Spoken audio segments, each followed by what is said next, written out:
Welcome back. You're watching Live from Paris on France 24. It's time now to find out what's making the buzz in the French media this Monday. James Creedon is the man who knows all about that, and he's here in the studio. How are you, James? Good evening, Laura. Now, Jean-Louis Borloo, he is the latest politician to pull out of the 2012 elections. He says he won't be running against Nicolas Sarkozy. Lots of reaction, I imagine, today. That's right. Now, remember, this is 7 months ahead of the presidential election in France, and basically for the last 2 years they've been talking about little else. I mean, France is really centralised. It's a presidential system, the most centralised in Europe, really, and so this election always generates a massive amount of speculation about who's going to be going forward. So now it's Jean-Louis Borloo. He used to be the environment minister for Nicolas Sarkozy, and he was generating an awful lot of discussion about his bid, and looks like now he's not going to go for it. So we'll just have a quick look online where they're saying Jean-Louis Borloo, he will not be candidate. Tout ça pour ça, all of that for this, you know, I mean, all of this discussion, for all of that for nothing. That's actually the best translation. And just to kind of show you the kind of person he's often depicted as being in the media. That's Jean-Louis Borloo in the wine glass. He's known to like a tipple. He's kind of depicted as being a bit dishevelled, and he's a very likeable character. So he was a very real threat to Nicolas Sarkozy, kind of a centre-right candidate who really could have got the right-leaning vote in France, especially because he is so likeable and seen as untainted by a lot of these scandals. Might this be a tactic, though? Might he?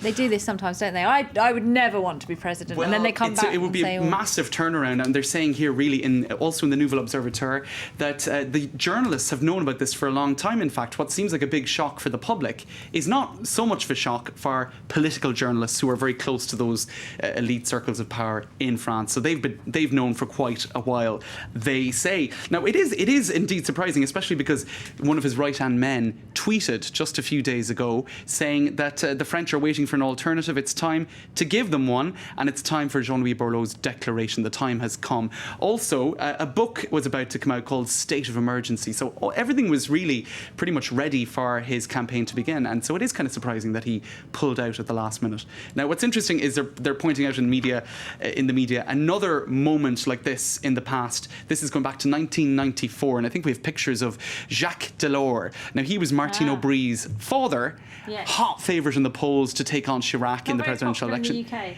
Not very popular in the UK, but very popular in France at the time. Yes, he was, a big European, common agricultural policy and all that kind of stuff. In any case, he very surprisingly pulled out. Now, who was his interviewer here? This is kind of interesting because of another news story. That's Anne Sinclair, Dominic Strauss-Kahn's wife, who left her career as a TV journalist to be his wife, basically. Be Mrs. Strauss-Kahn. And of course, she's coveted. Well, less coveted lately, probably, but she's come under a lot of attention in the media because of that. So anyway, on her show, he said, actually, I'm not going to go for it. So that generated a lot of discussion at the time. Now, we'll have a look at somebody else who's not going to go for the presidential election. Is anybody running in this election? Seriously. Not many by the looks of things at the moment. This guy's name is, where is his name? I've lost it now. Oh, Gérard Chivardi. It's written right behind him. There you go. I should have seen that. Do you know what his support was in the latest poll? No. 0.37%. Oh, quite a bit of campaigning to do. I don't think Nicolas Sarkozy will be losing too much. He wasn't losing too much sleep over Gérard Chivardi's bid, and I don't think he'll be keeping his eye on Martine. He's keeping his eye on Martine and François Hollande and all these types. All these lefty types. All right, now let's talk about something completely different, because latest scandal to hit a French bank. Yes. This time it's Crédit Agricole with a naughty trader. Now, I suppose we're used to hearing about billions, aren't we? So now when it's millions, it's just kind of small fry. Oh, he stole a few million. Who cares? It's just a zero or two less. Nobody cares anymore. But they do care about this guy because the story is pretty extraordinary. He, over the course of about 10 years, swindled the French bank Crédit Agricole out of 1.7 million euros. How did he do that? He found bank accounts that were essentially dormant. So old Granny Dupont or whatever, who wasn't spending much money in the last 10 years, or maybe she passed on, who knows? He would take her account. This is a hypothetical person. It's not the real situation. And he'd reactivate it and give them loans. So he was giving loans to these dormant accounts, but actually, of course, it was going into his own account. And not alone that, it was going into the account of his wife and his mistress. So his mistress, apparently, over the course of 2004 to 2010, benefited to the tune of 700,000 euros.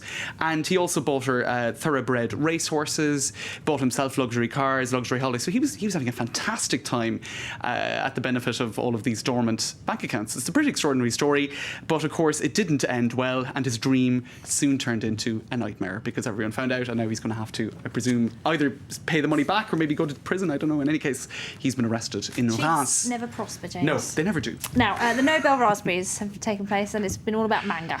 That's right.